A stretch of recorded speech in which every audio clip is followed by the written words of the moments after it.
Hello everyone, welcome back to my channel. आज हम इस वीडियो में अवनींद्रनाथ टैगोर जी के बारे में बात करेंगे। तो वीडियो स्टार्ट करने से पहले मेरे चैनल को लाइक एंड सब्सक्राइब कर लीजिए, जिससे कि मेरे चैनल से रिलेटेड कोई भी नोटिफिकेशन आपको आसानी से मिल सके। तो चलिए फिर आज का वीडियो स्टार्ट करते हैं। अवनींद्रनाथ ठाकुर जो कि बहुत ही फेमस इंडियन आर्टिस्ट थे और एक राइटर भी थे, और बंगाल में जो पुनरुत्थान काल हुआ था यह उसके प्रमुख चित्रकार थे। इसके अलावा यह पुनरुत्थान काल के जनक के रूप में भी जाने जाते हैं।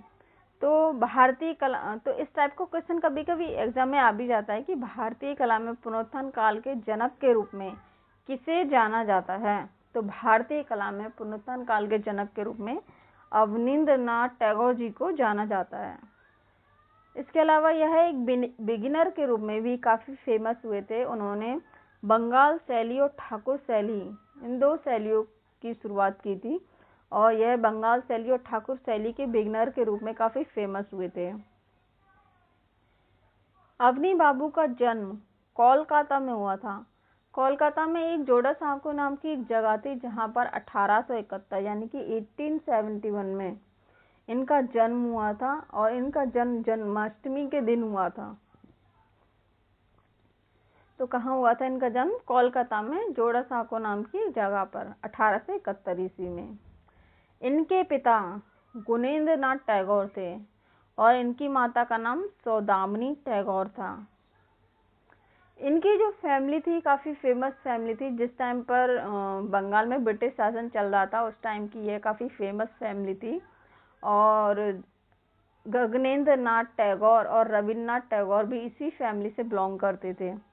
तो रविन्द्रनाथ टैगोर जो कि एक बहुत ही फेमस पर्सनैलिटी थे, तो जिनके बारे में आप सभी जानते हैं कि यह एक पेंटर भी थे और एक ऑथर भी थे। और यह एक ऐसे चित्रकार थे जिन्होंने 60 वर्ष की उम्र में यानी कि 60 की एज में पेंटिंग करना शुरू किया था। तो इनके बारे में हम नेक्स्ट वीडियो में बात करेंगे।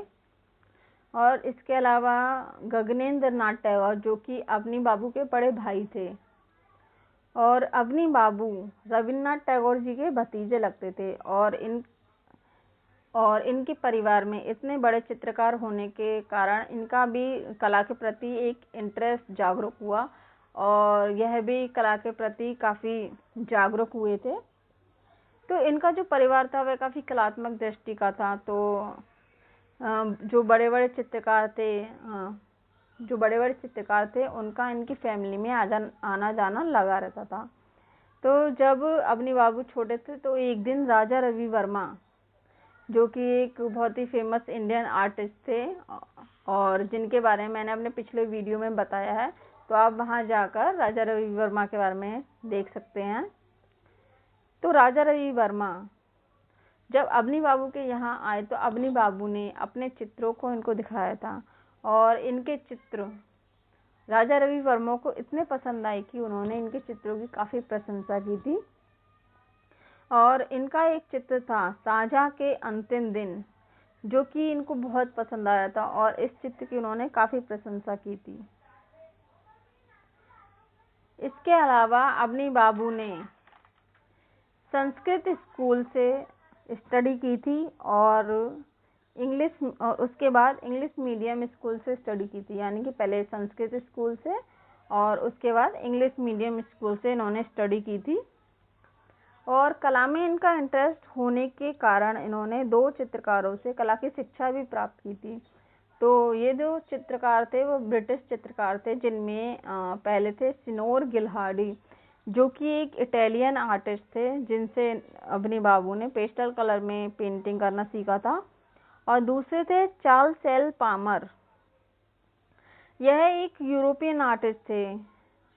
इनसे अवनी बाबू ने ऑयल मीडियम में पेंटिंग करना सीखा था। तो पहले कौन से थे? सिनोर गिल्हाडी, जिनसे पेस्टल कलर में पेंटिंग करना सीखा था, और दूसरे थे चार्ल्स एल पामर, जिनसे ऑयल मीडियम में पेंटिंग करना सीखा था। अवनी बाबू ने रविन्द्रनाथ टैगोर के परामर्श से कुछ गीतों को भी चित्रित करना शुरू किया था, जिनमें कि विद्यापति, चंडीदास, ये कुछ गीत थे जिनको अवनिंद्र नाथ ठाकुर जी ने अपने चित्रों में चित्रित करना शुरू किया था। और इस टाइम तक यह सिर्फ ऑयल कलर में ही पेंटिंग किया करते थे। लेकिन जब इनकी मुलाकात ईवी हैवेल से हुई, ईवी हैवेल जो कि मद्रास स्कूल में एक प्रिंसिपल थे, और जब यह 1896 ईस्वी में कोलकाता आए तो इनकी मुलाकात अवनी बाबू से हुई और अवनी बाबू इनसे काफ़ी इंस्पायर भी हुए थे। ईवी हैवेल को जो यूरोपियन चित्रकला थी वह पसंद नहीं थी उनको।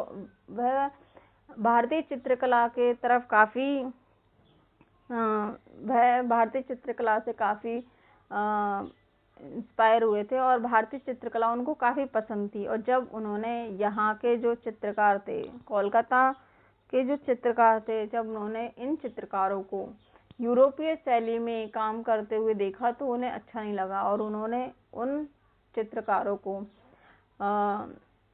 भारतीय चित्रकला में चित्र बनाने के लिए मोटिवेट किया। तो वहाँ के जो चित्रकार थे उन्होंने फिर भारतीय चित्रकला में पेंटिंग करना शुरू किया था। तो जैसे कि मुगल कला, रागमाला, राधा कृष्ण, तो ये कुछ भारतीय कला के जो उनके टॉपिक थे जिन पर उन्होंने पेंटिंग करना शुरू किया था। और अवनी बाबू भी ईवी हैवेल से काफ़ी इंस्पायर हुए थे, तो उन्होंने भी उनकी देखरेख में पेंटिंग करना शुरू किया था। उन्होंने ईवी हैवेल से वाटर कलर में पेंटिंग करना सीखा था और उनकी देखरेख में भी उन्होंने काफ़ी चित्र भी बनाए थे, जैसे कि गीत गोविंद, बुद्ध जन्म, बुद्ध और सुजाता, ताजमहल का निर्माण तथा शाहजहां की मृत्यु। तो ये कुछ इस प्रकार के जो चित्र थे जो उन्होंने वाटर कलर में बनाए थे। तो इससे पहले अवनी बाबू सिर्फ ऑयल मीडियम में ही पेंटिंग बनाया करते थे, लेकिन जब इनकी मुलाकात ईवी हैवेल से हुई तो उन्होंने वाटर कलर में भी पेंटिंग करना शुरू कर दिया था। अवनी बाबू जिन्होंने पतली बाज की एक टेक्निक डेवलप की थी जो कि काफ़ी फेमस टेक्निक थी और जिसकी कई क्षेत्रों में प्रशंसा भी हुई थी। तो कभी कभी इस टाइप का क्वेश्चन भी आ जाता है, ये काफ़ी फेमस टॉपिक है, तो इसके ऊपर काफ़ी क्वेश्चन आया भी है एग्ज़ाम में कि जैसे कि पतले बांस की जो टेक्निक है वह किसके द्वारा डेवलप की गई है। तो रंग की जो पतले बांस की जो टेक्निक है वह अवनींद्र नाथ टैगोर द्वारा डेवलप की गई है। Indian society of oriental art, Indian society of oriental art की स्थापना अवनी बाबू ने 1907 ईस्वी में की थी। तो इस सोसाइटी की स्थापना उन्होंने अपने बड़े भाई गगनेंद्र नाथ टैगोर के साथ मिलकर इस सोसाइटी की स्थापना की थी। कितनी सन में? 1907 में। किसकी? Indian society of oriental art की। और वह कलकत्ता आर्ट स्कूल के वाइस प्रिंसिपल भी रहे थे 1898 से 1905 तक। और उसके बाद वह 1905 से 1915 तक वहाँ के प्रिंसिपल भी रहे थे। इसके अलावा अवनी बाबू ने विचित्रा क्लब की भी स्थापना की थी।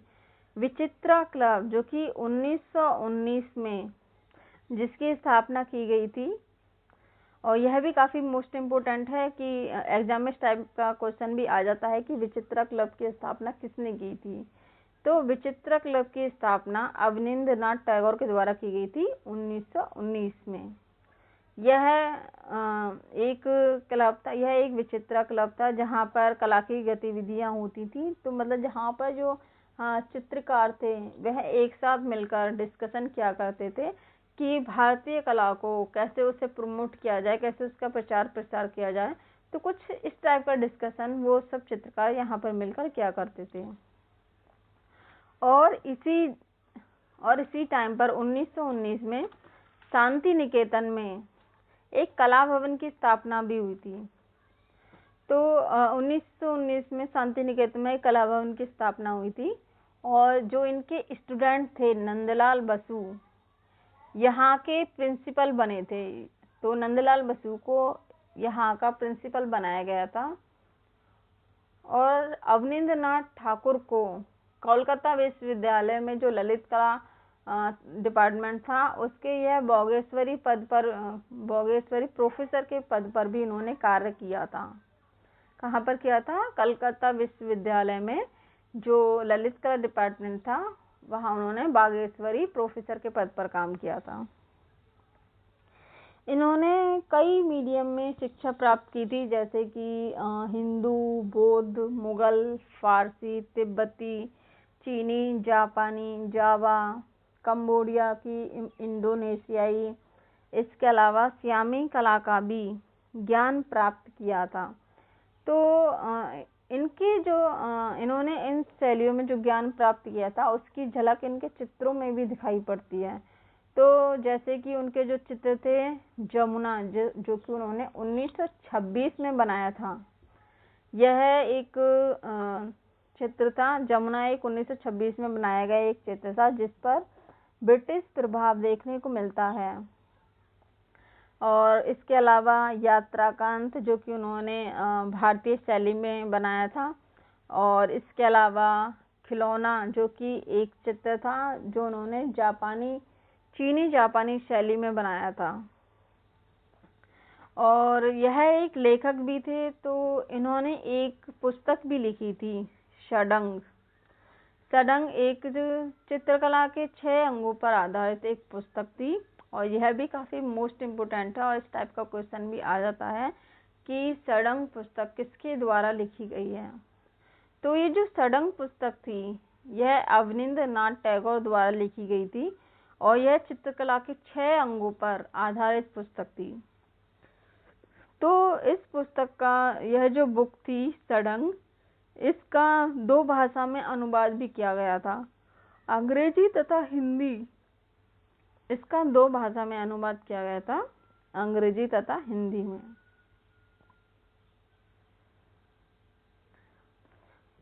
उन्नीस सौ 9 से 1910 में अजंता के चित्रों की कृति करने के लिए एक ग्रुप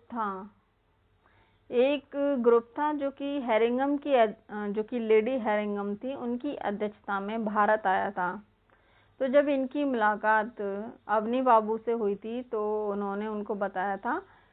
तो उन्होंने अपने जो स्टूडेंट थे जैसे कि नंदलाल बसु, असित कुमार हालदार, समरेंद्र नाथ गुप्त, वेंकटप्पा, ये जो इनके स्टूडेंट थे इनको इनके साथ इनकी सहायता करने के लिए भेजा था।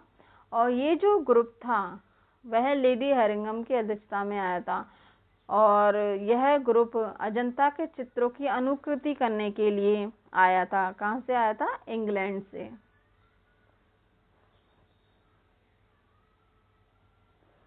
और अवनी बाबू राष्ट्रीय स्तर के कला के रूप में भी काफ़ी फेमस हुए थे और इन्हें राष्ट्रीय स्तर पर कला के अग्रदूत के रूप में भी जाना जाता था। यह कला के राष्ट्रीय स्तर के अग्रदूत के रूप में काफ़ी फेमस हुए थे।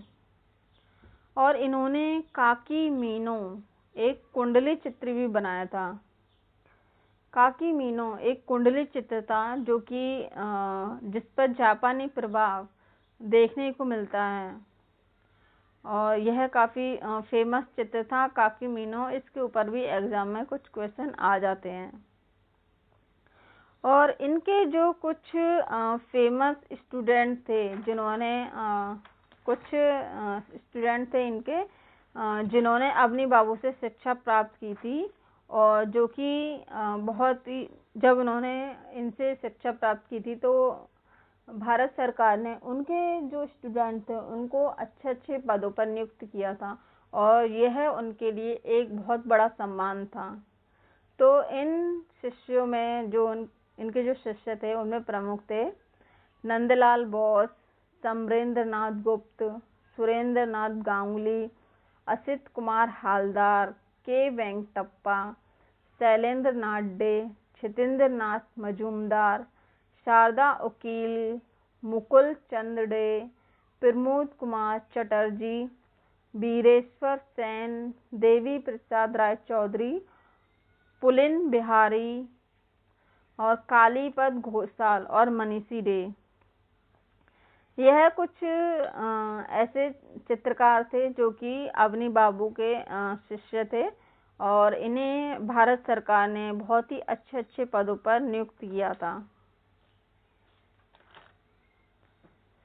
तो चलिए और आगे इनके कुछ पेंटिंग्स के बारे में जान लेते हैं, जो उन्होंने कुछ पेंटिंग्स बनाई थी। तो पहली पेंटिंग है शाहजहां की मृत्यु, जो कि उन्होंने 1902 में बनाई थी। तो इस पेंटिंग में शाहजहां को बेड पर लेटा हुआ दिखाया गया और साथ में उनकी बेटी को नीचे बैठा हुआ दिखाया है। और शाहजहां इस चित्र में ताजमहल का दीदार करते हुए दिखाया है और यह उनके अंतिम दिन का चित्र है। और यह शाहजहां की मृत्यु उन्होंने 1902 में बनाया था।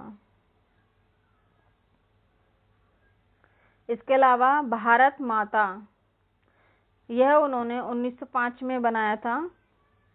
एक चांदनी संगीत पार्टी, जो कि 1906 में बनाया गया उनका चित्र था, जिसमें चांदनी पार्टी में कुछ लोगों को जो कि संगीत पार्टी करते हुए दिखाया गया था, जो कि संगीत बजा रहे हैं चांदनी रात्रि में। तो यह 1906 में बनाया गया उनका चित्र था। इसके अलावा गणेश जननी, जो कि 1906 में बनाया गया 1908 में बनाया गया था। और माँ 1912 से 1913 में बनाया गया था।